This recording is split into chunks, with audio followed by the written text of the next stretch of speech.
నమస్తే అండి. నమస్తే అమ్మ. మీ పేరు? మోతీరామ్. మోతిరామ్. ఏ ఊరు నుంచి వస్తున్నారు? మాది నిజామాబాద్ జిల్లా ఇందులాయి మండల్ గన్నరాం విలేజ్ మాది. ఓకే. మీ అమ్మాయిని పంపిస్తున్నారు. మా మీ అమ్మాయిని అమ్మాయి పేరేంటి? భూమేశ్వరి. ఏ ఇంటేక్ లో పంపిస్తున్నారు? మేయా, జూనా? జూన్లో పంపిస్తున్నాం. జూన్ లో వెళ్తున్నారు. ఓకే. సో అమ్మాయి ఇష్టమా లేదంటే ఫస్ట్ మీ ఇంట్రెస్ట్ అమ్మాయి? లేదు, అమ్మాయికి కూడా ఇంట్రెస్టే, నాకు కూడా ఇంట్రెస్ట్. ఇద్దరు ఆలోచించే డిసిషన్ తీసుకున్నాం. ఓకే. మరి రీసోర్స్ గురించి ఎవరికి తెలిసింది? మీ నాకు అమ్మాయి రీసెర్చ్ నుంచి అంటే నేను ఎక్కువ సోషల్ మీడియా చూస్తూ ఉంటాను. అది మీ సుమన్ టీవీ ఇంటర్వ్యూ వల్లనే ఈ నంబర్ అని కాంటాక్ట్ అయినాయి నాకు.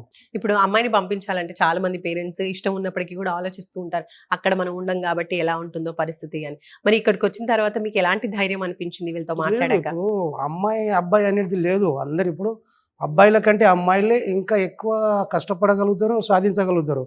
కాకపోతే మనం అమ్మాయి అనుకొని ఒక చిన్నగా చూసుకొని కొంచెం వెనుకకు లాగేస్తాము.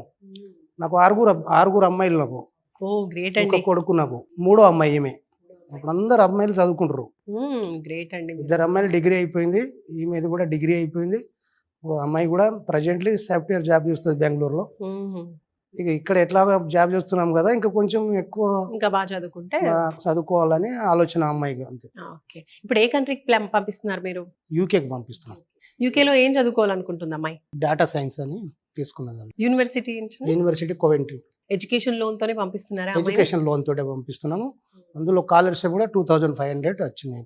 ఎడ్యుకేషన్ లోన్ కోసం మీరు బ్యాంక్ లో తిరిగారా? ఇక్కడ లేదు లేదు, చేయించారా? మొత్తం ఏ ఆఫీస్ ద్వారానే జరిగిపోయిందమ్మా. మేము ఏ బ్యాంక్ వెళ్ళలే, ఎక్కడ మేము ఏ రిక్వెస్ట్ చేయలేదు. పీడిఎఫ్లు అన్ని పేపర్లు పంపించినాం, ఇక్కడ నుంచే జరిగిపోయినాయి. ఇలాంటి ఇబ్బంది లేకుండా జరిగిపోతుంది, హ్యాపీగా అనిపిస్తుందమ్మా.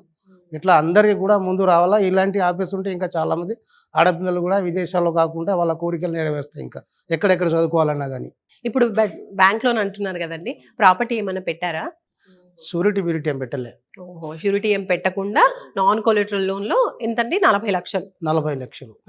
మీలాగే అమ్మాయిలు ఉన్నటువంటి పేరెంట్స్ లేదంటే చూస్తున్న వాళ్ళు కూడా అబ్రాడ్కి వెళ్ళాలి, వాళ్ళ పిల్లల్ని పంపించాలి అనుకున్న వాళ్ళకి మీరేం చెప్తారు మీ ఎక్స్పీరియన్స్? వాళ్ళు ధైర్యంగా రావాలా, ఇలాంటి రీసోర్స్ ఆఫీస్కు రావాలా. రీసోర్స్ ఆఫీస్కి వచ్చి ఇక్కడ కన్సల్టెన్సీకి వస్తే హ్యాపీగా పంపించచ్చు, నమ్మకంగా. ఎలాంటి రిస్క్ లేకుండా, ఎవరు ఏజెంట్ ద్వారా మోసపోకుండా ఇలా పంపిస్తేనే కరెక్ట్ అని నా అభిప్రాయం. ఓకే. మరి నిజామాబాద్ లో వేరే కన్సల్టెన్సీస్ ఏమన్నా చూస్తున్నారా? నిజామాబాద్లో ఉన్నాయి కానీ కొంచెం నమ్మకం అనిపించలే, కానీ ఇక్కడికి వచ్చాక నమ్మకం అనిపించింది. అట్లా. ఇక్కడ మా అమ్మాయి ఫ్రెండ్ ఒకడు ఇక్కడ ఉంటారు ఒకరు, ఇక ఆమెకు కూడా తెలుసట ఆ ఆఫీసు. మాకు కూడా అది మంచిగా అనిపించింది ఫస్ట్ లో. ఓకే. సో ఫస్ట్ రావడం ఇక్కడ మంచిగా అనిపించింది, నమ్మకంగా అనిపించింది కాబట్టి ఇక్కడ ప్రాసెస్ చేసుకున్నారు. అదే అమ్మా. రైట్ అండి. థ్యాంక్ యూ అండి. Thank you so much. మీలాంటి ఫాదర్స్ అంటే నిజంగా అమ్మాయిల డ్రీమ్స్ అన్ని కూడా నెరవేరుతాయి. చాలా థ్యాంక్ యూ అండి. మీతో మాట్లాడడం చాలా హ్యాపీగా ఉంది. థ్యాంక్ యూ అమ్మా. Thank you.